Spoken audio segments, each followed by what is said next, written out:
Mystery is my hobby.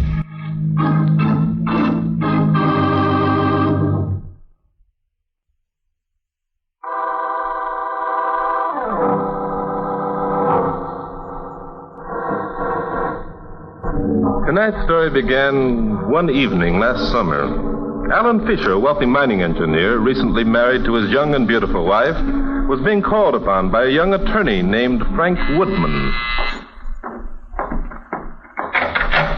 Good evening, Frank.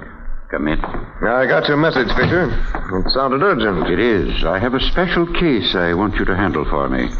Shall we go into the study? Okay. As I told you over the phone, I have an important engagement. I think what I have to say will preclude the possibility of your engagement. Sit over there, please. What's the idea of locking the door? Don't get alarmed. I merely want to ensure privacy. Yes, but if Helene... She won't, Frank. My wife isn't home tonight. She doesn't even know that you're here. Oh. Well, what was it you wanted to see me about? Sit down. It may take some time. My appointment. Your appointment can wait. Cigar, Frank? Oh, thanks. You know I don't smoke cigars. Of course, I'd forgotten. You live in a cigarette-smoking generation, don't you, Frank? You and Helene. See here, Fisher, if you don't... If you'll indulge an old man a lifelong habit, I'll light up. There's nothing like an after-dinner cigar, my boy. You should try it sometime. I'll stick to cigarettes. Look, what's this all about? Of course. You're curious, aren't you, my boy? Well, this case I want you to handle involves a very dear friend of mine. Do I know him? You know him, my boy. Very well indeed. What's his name? Perhaps it's someone I wouldn't even be interested in representing. On the contrary, I think you will, Frank. However, for the moment, I shall withhold his identity until you decide. That's nonsense. You don't care to... He's quite an elderly man, Frank. About 60, I should judge. Recently, he had the good fortune to meet and marry a very lovely young woman. Oh, I see. One of those June and January affairs, huh? A very apt description, my boy. However, my friend, despite his age, was sincerely and honestly in love with his young wife. He believed he could make her happy. They always do. Do they, Frank? That's one of the things I'm curious about. As a lawyer, I felt that you could advise me. Well, it depends upon the girl, I suppose. Ah, that is exactly what I wanted to hear. It depends upon the girl. I don't get it. Perhaps I'd better explain further, then. For a time, my friend and his young wife were quite happy. Then one evening at a party, my friend's wife was presented to a personable young man of about her own age. Well, that usually happens, too. Yes. Thereafter, my friend lived in torment of doubt and suspicion. Your friend's story is following the usual pattern. I suppose it is. To you, a lawyer, his predicament must be an old story. Yes, and a tiring one. I'm sorry.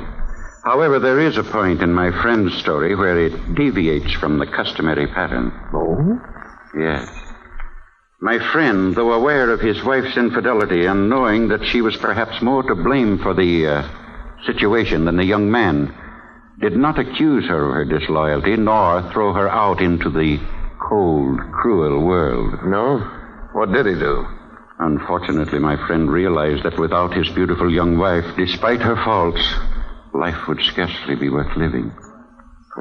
Still don't get it. You will in a moment, Frank, I'm sure.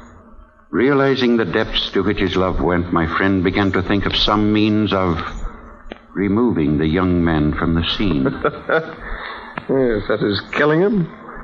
Fisher, you can tell your friend for me that he's a fool. He wouldn't get away with it. My friend realizes that, Frank. He knows that murder would not solve the problem. So he thought of another means of accomplishing his purpose. Another? My friend is quite wealthy, Frank. He happens to know that the young man in whom his wife is interested is, shall we say, not too well off. I see. Coincidentally, the young man is a lawyer, Frank, like yourself. You can understand how difficult it is for struggling young lawyers these days. Yeah, I know all right. Now, as a lawyer, Frank, I want you to advise me what to do. Would you suggest that I tell my friend to offer the young man a sum of money to leave the country? Being very subtle about it, of course. Well, there's no harm in trying. What sum would you suggest, Frank? I'd say the sum should be in direct ratio to the young man's fondness for your friend's wife. In other words, every man has his price. That's it. What would you say to $25,000? I'd say it wasn't enough. $50,000. Well, the young man would be crazy if he took it. Where could he'd go on $50,000 and set himself up in business and live the life to which he'd be entitled? Entitled? We'd have to sacrifice the young wife, wouldn't he? There should be some compensation for that. I see. $75,000. You're still way low. Low. Be reasonable, Frank. My friend loves his wife madly. She's all he has left in life. Then your friend should be willing to pay whatever amount the young man asks. What would that figure be? $250,000. $250,000, but that's out of the question. My friend hasn't any such amount. I think your friend is lying. He isn't, Frank. I swear it. Then your friend's a fool to even think about... Good heavens. Frank. What the devil's the matter? What are you staring at? Don't move. There's someone outside the French doors. He has a gun. You're crazy. Oh, no, I'm not.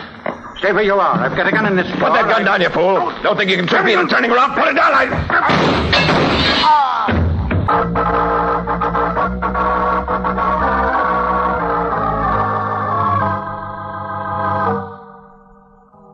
You see, under the circumstances, Mrs. Fisher, would...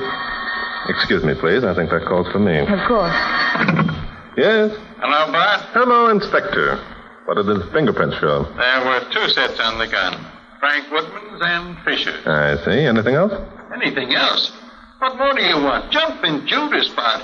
We already know that Woodman was making a play for Fisher's wife. Inspector, Mrs. Fisher is with me now. Get down here as soon as you can, Inspector. There are some new developments that I want to discuss with you. New developments? And look, you don't mean you suspect... As soon as you can, Inspector. Goodbye. I'm afraid that the case against Frank Woodman looks rather bad, Mrs. Fisher. Yes, I overheard what Inspector Datton said about the fingerprints. Mr. Drake, I'm sure you're making a mistake. Frank Woodman... Unfortunately, Mrs. Fisher, there are neither witnesses nor evidence to substantiate Mr. Woodman's rather fantastic stories. And as a lawyer, he should know it. But if there were someone outside the French doors... Inspector Danton's men have covered every inch of ground outside the French doors, Mrs. Fisher. There's no evidence that anyone was there. And you lend no credence to Frank's story that he picked up the gun and ran through the French doors after the slayer? I might, except for one thing. Mr. Woodman stated that an instant before your husband died, he gasped, "I got him." What's so fantastic about that? Mrs. Fisher, the police medical examiner stated that your husband was killed instantly. If that is true, he couldn't have said, "I got him," after he was shot, could he? Oh, I see. And Louis, your butler, heard your husband and Mr. Woodman quarreling. Woodman substantiated this. Well, I should think that the mere fact that Frank did substantiate the quarrel would indicate that he had a clear conscience? No, Mrs. Fisher. Woodman was merely being clever. He knew that the case against him was bad, therefore it was to his advantage to make the admission. And the fact that The fact that I admit being in love with Frank gives him a motive. Is that correct, Mr. Drake? Not quite. The fact that Mr. Woodman knew that you would inherit your husband's fortune when he died, and that you were in love with him, provided the motive. That's unkind. It's brutal and cruel. Murder is also brutal and cruel, Mrs. Fisher. Are you going to arrest Frank? I'm afraid Inspector Danton will have no choice. I beg your pardon. Come in, Louis. What have you there? The mail, sir. It just came. Shall I leave it here, Mrs. Fisher? If you don't mind, Louis, I'll take the letter. Oh, but Let him have it, Louis. I seem to be deprived of my rights as a citizen. Why don't you go upstairs and lie down, madam? You've been wearing those heavy riding boots and that jacket all morning. You must be Thank tired. you, Louis. I couldn't sleep. I'll remain here until it's over. Mrs. Fisher, did you ever know a man named Horace Gay? Horace Gay? Mm-hmm. What about him? This envelope addressed to you contains a newspaper clipping. It states that Horace Gay escaped from prison last week. Oh, no. Let me see it. Was there anything else in the envelope? No, that's all. Just a clipping. Then you do know Mr. Gay, A long time ago, he was in love with me. We were to be married. What happened? Horace worked in a bank. Funds were found missing. Horace was accused. He killed a man. I see. Did your husband know about this? No. Telling Alan would have done no good. I'd completely forgotten. Mr. Drake. Yes? Before they took Horace away, he swore that if I ever married anyone else, he'd kill him. And you think that possibly... Yes, oh, don't you see? It was Horace outside those French doors. It must have been. Oh, thank heavens, you can't arrest Frank now. You can't. There, Mrs. Fisher. You mustn't get excited. Let me help you upstairs. No, get away from me, Louis. Well, Mr. Drake? You're really in love with Mr. Woodman, aren't you, Mrs. Fisher? Yes, I am. I'm desperately in love with him. Is it wicked to love a man and try to protect him? Not at all, Mrs. Fisher. Only I don't think you're trying to protect Frank Woodman.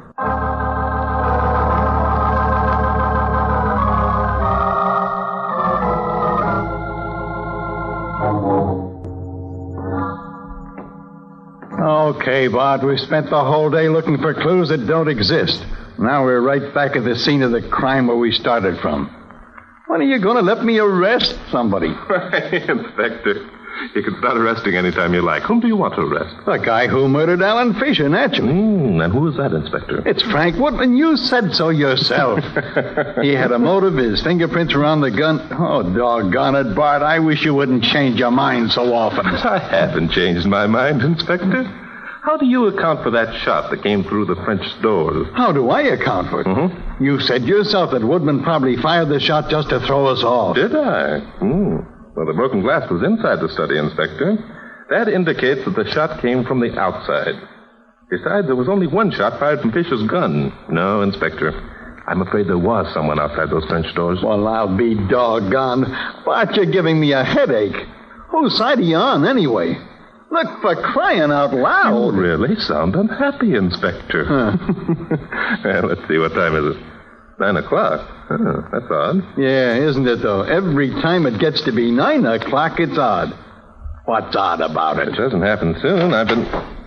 Oh, hello, Woodman. Come in. I've been expecting you. I can give that back to you, Drake. I've been expecting you. Oh, Danton. Oh, to take you off to jail, you mean? Yeah. Look, you guys, I'm tired of sitting around this house waiting for you masterminds to build a case against me. Either make a formal arrest... Oh, so you're tired of waiting for us to build a case against you, bub. Well, let me tell you something. We got a case that'll send you to the chair quicker than... Nuts. If you have a case against me, why all this stalling? You seem pretty sure of yourself, Woodman. Sure I am. I'm a lawyer, Drake. You haven't got anything on me. I know it, and you know it. So what's the game? We got enough on you to keep you sitting in this house, bub, even if you are tired. As a matter of fact, Woodman, we are playing a game. The first half is over, and in a moment we could... Jumping Judas, listen to that. That was Helene. Come on, I think the second half of the game has begun.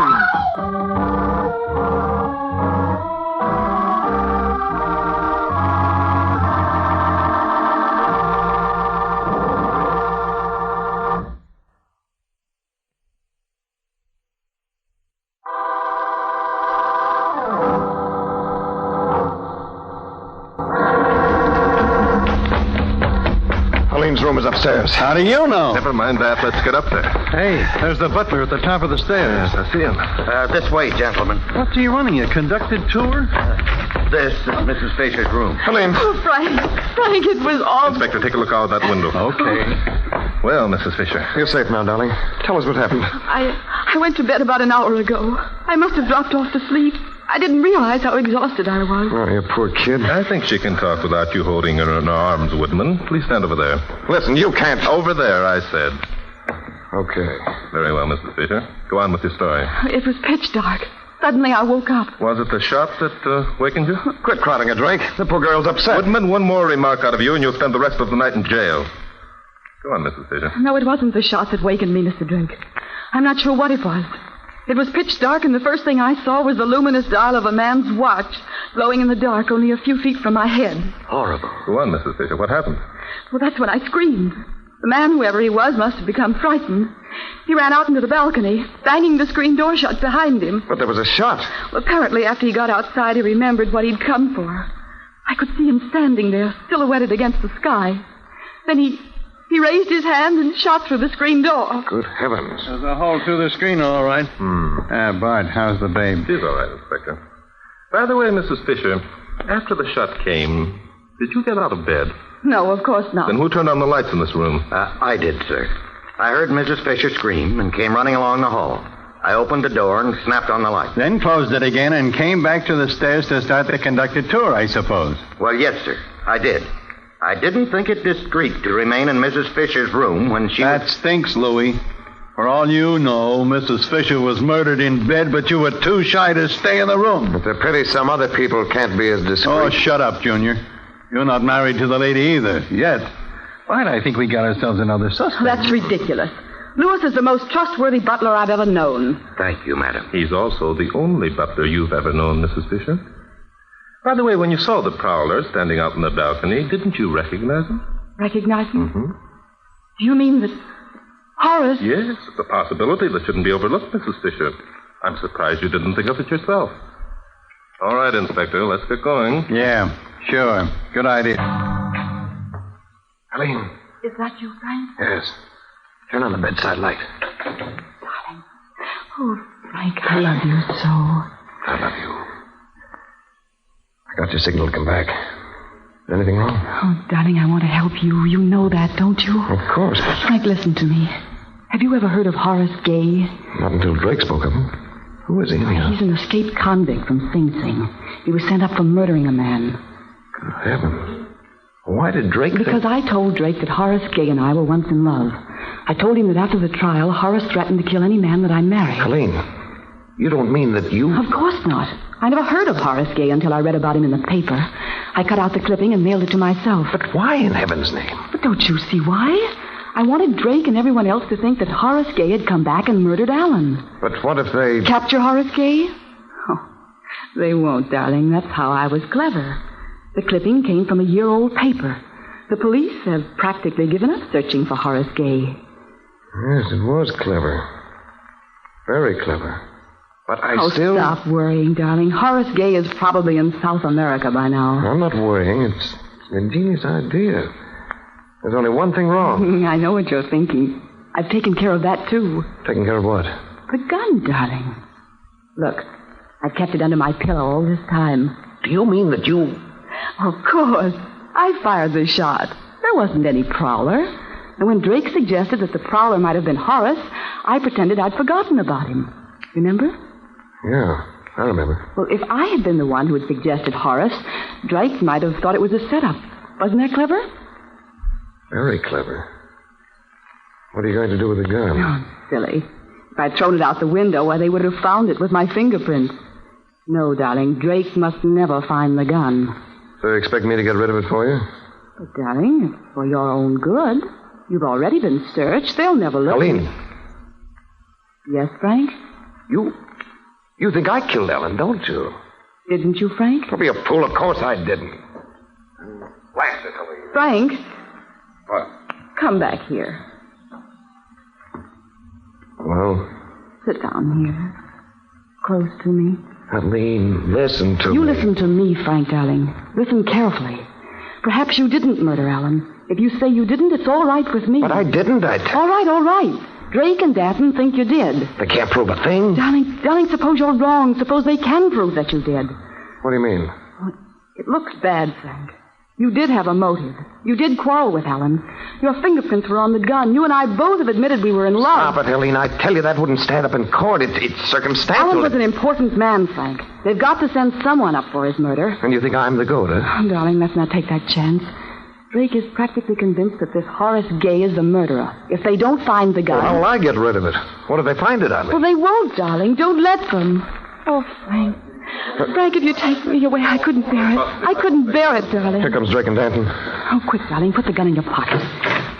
Well, look who's here. The little man who wanted everyone else to be so discreet about going into female bedroom. Look here, Danton. I'll have you know that... We understand, Woodman. Becoming indignant won't help the situation. Mrs. Fisher, I'll have to ask you to get dressed and come downstairs. I'm afraid I must disappoint you, Mr. Drake. I really don't feel up to it. And I'm afraid I haven't the time nor the patience to tolerate your disappointment, Mrs. Fisher. You will meet us in the living room in 10 minutes. Now, just a minute, Drake. These high-handed methods of yours are a little too much to take. Are they, Woodman? And what do you plan to do about it? You see, Junior, we're not kidding. Mr. Drake, I absolutely refuse. If you do, Mrs. Fisher, we'll have a patrol wagon here in 10 minutes. Inspector, perhaps you'd better assist Mr. Woodman down to the living room in case he has similar ideas about joining our party. It'll be a pleasure. Come on, little man. Come to Papa.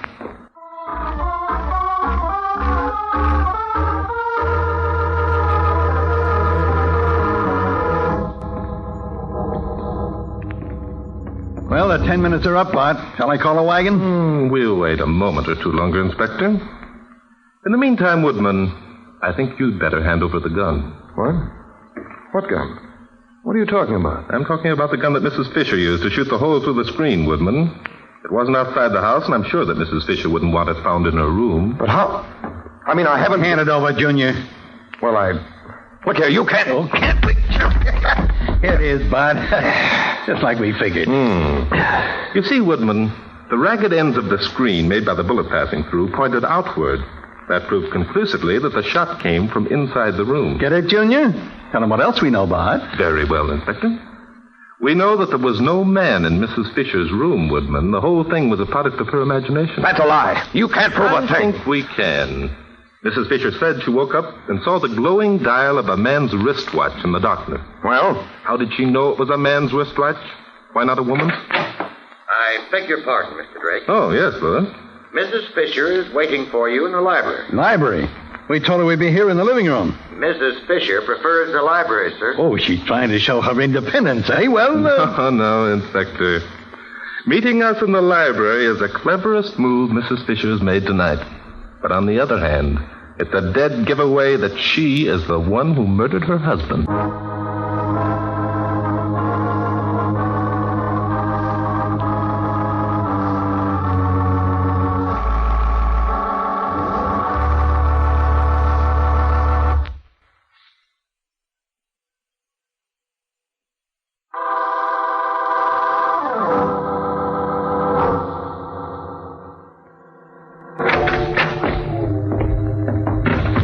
Come in, gentlemen.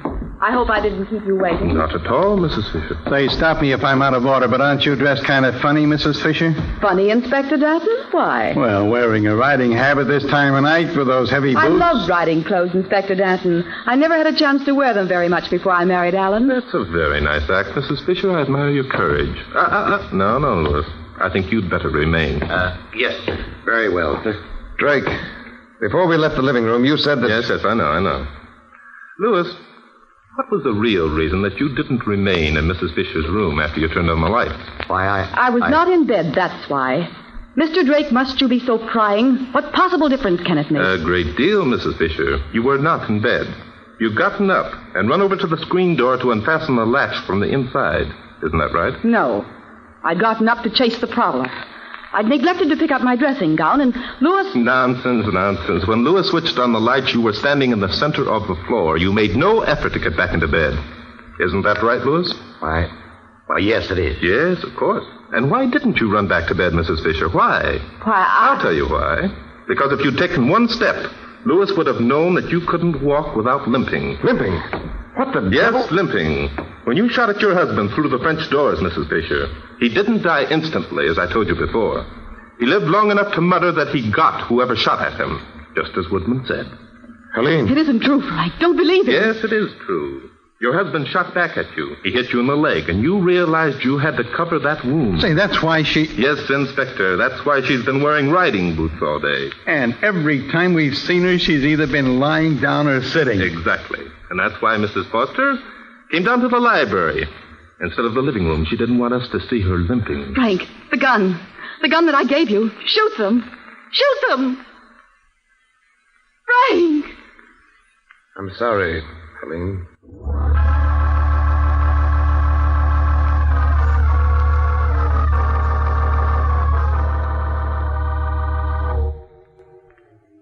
Mighty nice of you to ask me to stay with you tonight, Bart. It would have been a long trip out to my place. Well, I'm glad to have your company, Inspector. Anything I can get for you? No, thanks. I think I'll go to sleep. Twin bed this sure night. Say, Bart, Yes, Inspector. why did the babe dream up that Horace gay gag? Because we convinced her that we had enough evidence to send Woodman to the chair. That would have meant complete failure of her plan. She was in love with Woodman. Oh, she tried to pin the murder onto someone else. Oh, I see. Well, good night. Good night, Inspector. Say, Bart, Yes, Inspector. there's something you forgot. Oh, yes. Okay, Inspector. Mystery is my hobby.